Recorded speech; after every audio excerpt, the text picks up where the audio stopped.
Olá, meu povo, tudo bem com vocês? Hoje é o segundo episódio do quadro Que a Ciência Diz sobre o processo de glicação e o envelhecimento. Hoje nós vamos entender de forma científica e prática como a glicação e o processo de glicação interfere no nosso envelhecimento, no envelhecimento da nossa pele e como essa informação pode nos ajudar a mudar a abordagem com o nosso paciente dentro do consultório. Para quem não me conhece, meu nome é Jéssica, eu sou biomédica esteta, pós-graduada em estética avançada e atuo com estética desde o ano de 2022. E a ideia desse quadro foi que nós, como profissionais, precisamos sempre de estar atualizados com relação ao que acontece no nosso mundo da estética e, entendendo essa necessidade, eu trouxe esse quadro aqui para essa rede, para o YouTube, para eu e vocês estudarmos todos os dias o que a ciência diz relacionados a vários assuntos da nossa profissão. Antes de começar, nós precisamos entender que o processo de glicação e glicosilação são duas coisas diferentes. A glicosilação é um processo bioquímico onde açúcares são adicionados a proteínas ou lipídios por meio da ação de uma enzima e o produto dessa reação, dessa adição de açúcares, produzem proteínas que vão ajudar em funções fisiológicas do nosso sistema imunológico. A glicação também é um processo onde açúcares são adicionados a proteínas, porém nesse caso aqui eles são adicionados a proteínas de forma irreversível, eles ligam, se juntam ali e não desgrudam mais e não depende de uma enzima para que isso aconteça. E o produto dessa reação de glicação são chamados de AGS, que é o produto de glicação avançada, que é o foco do nosso estudo de hoje. Os AGS foram descobertos lá em 1900 como produtos da reação de Maillard. A reação de Maillard é quando algum produto rico em açúcares ou proteínas, ele é aquecido e no aquecimento eles produzem produto de degradação conhecidos como melanoides e esses melanoides têm uma cor marrom. Essa reação é utilizada no campo alimentício para dar cor e sabor aos alimentos. Então, quando você pega uma carne ali que é rica em proteína, por exemplo, e aquece ela em alta temperatura, ela forma uma crostinha em cima dela, que é marronzinha. E essa crostinha dá um gostinho na carne, né? Um gostinho bom na carne. Então, esse é o processo de Maillard, que é esse aquecimento, essa degradação que forma esse composto marrom. E aí, o produto dessa reação são os AGS. E os AGS, eles são formados em 3 etapas. A primeira etapa, a glicose, ela reage com grupos aminos livres de proteínas e ácidos nucleicos e por meio do aquecimento, eles formam grupos instáveis conhecidos como base stiff. E a força dessa reação vai depender da quantidade de glicose presente. Em seguida, são formados produtos de glicação intermediários e precoces, que são produtos Amadori. E aqui, nesse momento, que se dá a reação de Maillard e o processo de glicação. Esses produtos Amadori podem já se transformar em AGS por meio da oxidação ou da hidrólise irreversível, ou então esses produtos Amadori se transformam em precursores de AGE por meio de desidratação, por conta do aquecimento. No final desse processo químico aí, nós temos como produto dessa reação os AGS, que são os produtos de glicação avançada. Eles são produtos irreversíveis, instáveis e pró-inflamatórios. Aí você já começa a entender que como é um produto irreversível, como é um produto instável, como é um produto pró-inflamatório, eles podem causar danos à nossa matriz extracelular. Eles podem ser formados por mecanismos endógenos e exógenos. Endógenos relacionados ao processo cronológico de envelhecimento normal que todo ser humano passa, ou por meio de doenças como o diabetes, ou por meio de processos inflamatórios. De forma exógena, eles são provenientes principalmente da dieta. Alimentos ricos em açúcares, proteínas e carboidratos é os que têm mais capacidade de formação de AGEs dentro do nosso organismo, principalmente quando eles são fritos, grelhados, os fast foods aí também, e os alimentos tratados termicamente em altas temperaturas. Pesquisas mostram que os AGEs são formados por meio da reação de Maillard e eles são moléculas tóxicas que prejudicam a saúde do nosso organismo. Eles são formados em situações de hiperglicemia e quando acumulados em nosso corpo, eles têm a capacidade de alterar a nossa matriz extracelular. E aí a gente começa a entender como que os AGEs vão interferir no processo de envelhecimento da nossa pele. Em um dos artigos que eu trouxe aqui como referência para essa aula, os autores mostram que os AGEs eles podem interagir e influenciar no envelhecimento da nossa pele por meio de alterações estruturais de proteínas da nossa matriz extracelular. Acredita-se que os AGEs têm capacidade de modificar o colágeno por meio do processo de glicação. E aqui, mais uma vez, a gente começa a entender, né, que alterando a matriz celular ou modificando o colágeno, eles podem degradar o colágeno e favorecer o processo de envelhecimento. Estresse oxidativo e inflamação crônica induzidos por receptores que são ativos e vão se ligar aos AGEs presentes ali na nossa matriz extracelular. E esses receptores, eles são específicos para AGEs, eles vão se ligar aos AGEs e essa ligação, como eu já falei aqui, ela é uma ligação irreversível.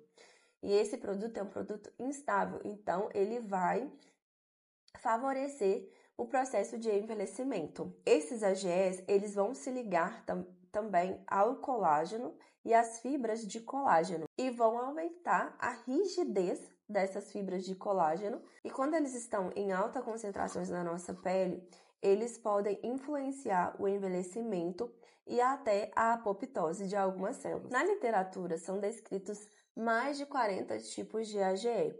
E existe um AGE que se chama pentosidina, que ele é encontrado nas fibras de colágeno e elastina. E esse acúmulo dessa pentosidina está relacionado ao envelhecimento e a doenças relacionadas à pele.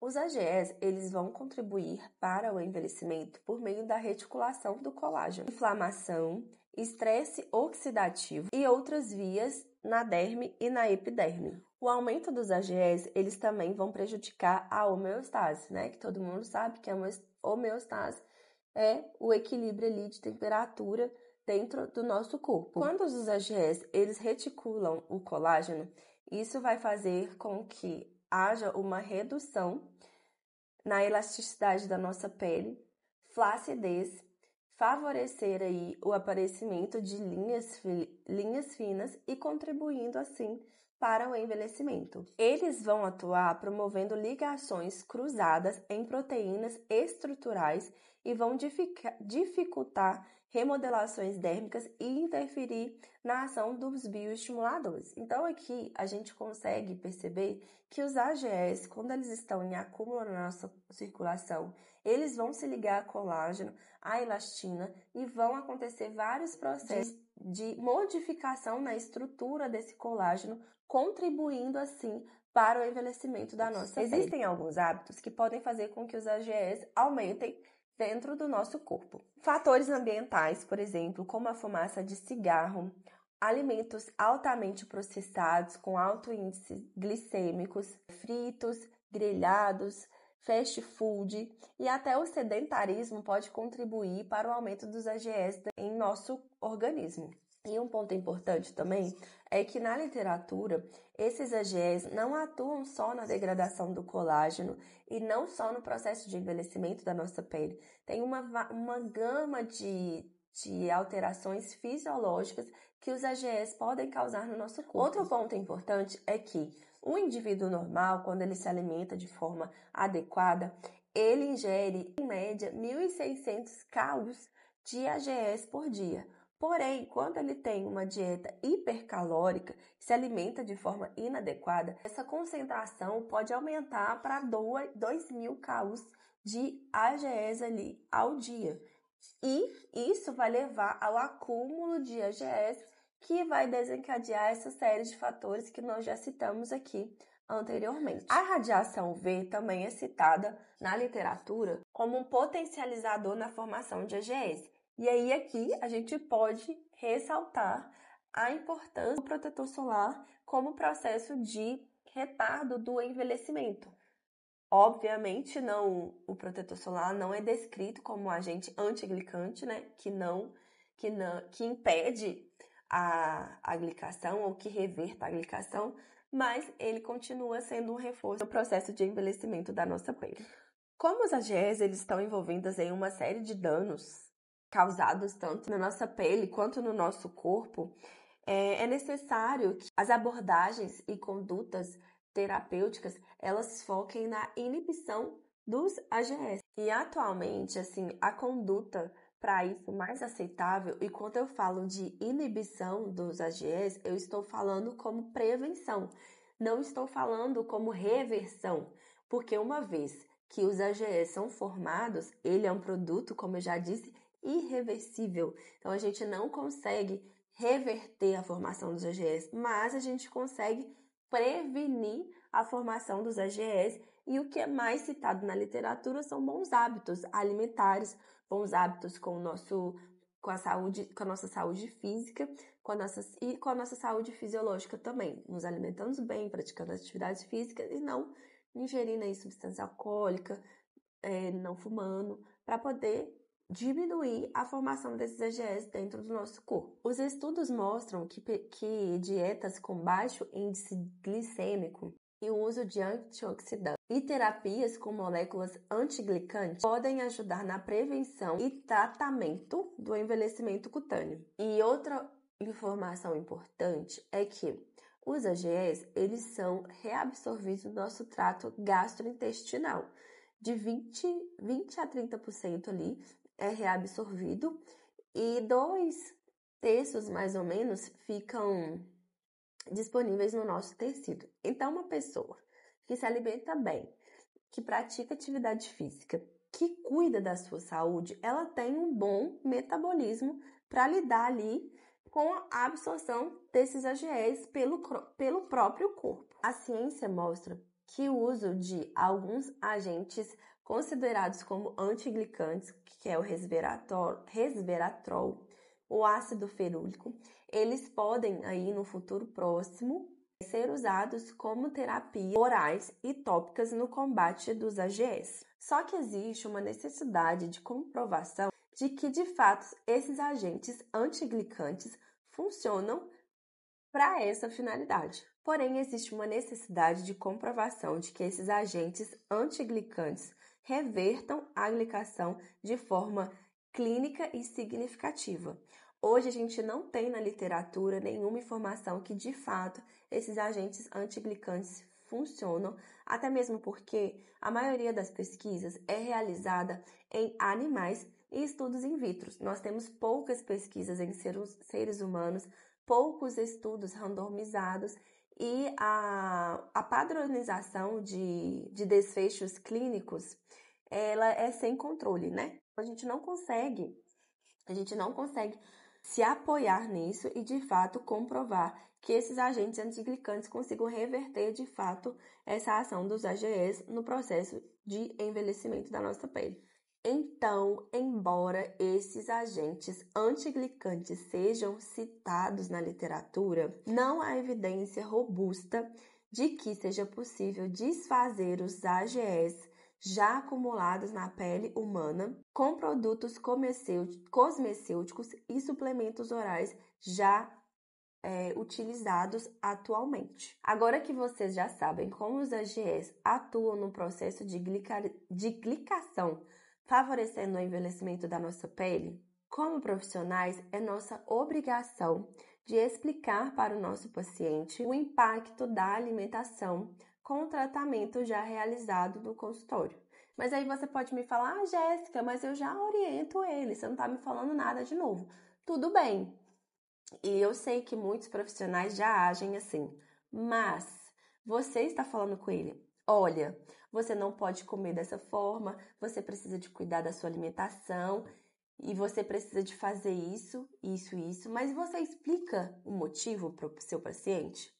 Porque tem hora que a gente precisa realmente sentar o paciente na nossa cadeira e dar uma aula para ele. Ele precisa de entender que se ele comer alimentos fritos, alimentos ricos em açúcares, vai favorecer a formação de produtos de glicação avançada na pele dele, que vai favorecer o envelhecimento, que vão se ligar aos colágeno e elastina da pele dele, que vai degradar. Isso precisa de ser explicado para o paciente, porque quando o paciente entende o motivo pelo qual você fala com ele, que ele precisa de fazer determinada coisa, isso te diferencia como um bom profissional e isso torna os nossos pacientes mais conscientes e mais adeptos às informações, né, às orientações que a gente dá para eles dentro de consultório.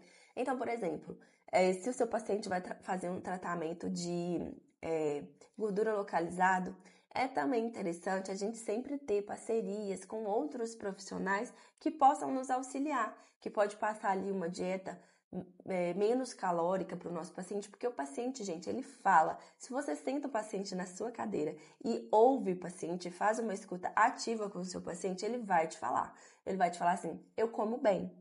Aí você vai perguntar, bem como? E aí ele vai começar a te falar e você vai ver que ele não come tão bem assim.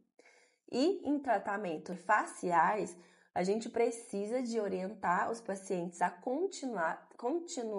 dar continuidade ao tratamento em casa, através dos skincare, dos produtos que a gente vai passar para o nosso paciente usar. E isso aí pode ser também uma justificativa, uma explicação da importância que o seu paciente tem que dar para o skincare. Quando você fala com ele, olha, vão ser formados produtos que vão degradar o seu colágeno, ele ativa no cérebro dele que ele precisa de fato fazer o que você está falando. E para fechar essa aula, eu quero concluir com vocês que, embora não seja comprovado cientificamente, é cientificamente coerente que nós, na nossa prática de consultório, a gente adote estratégias para a prevenção dos AGS, com base em dieta, antioxidantes orais e tópicos e um estilo de vida adequado. Na estética, pessoal, conhecimento é uma ferramenta e entender a glicação, o processo de glicação em ligação com o processo de envelhecimento também é uma estratégia para entregar resultados duradouros e para conscientizar cada dia mais o nosso paciente. Afinal de contas, a estética avançada só se constrói com ciência aplicada. Se você acha que essa aula te ajudou a entender um pouquinho mais o processo de glicação, os produtos de glicação avançada e como a gente pode aplicar isso na nossa prática clínica, se inscreve no canal porque toda semana terá um conteúdo sobre o que a ciência diz no nosso mundo da estética.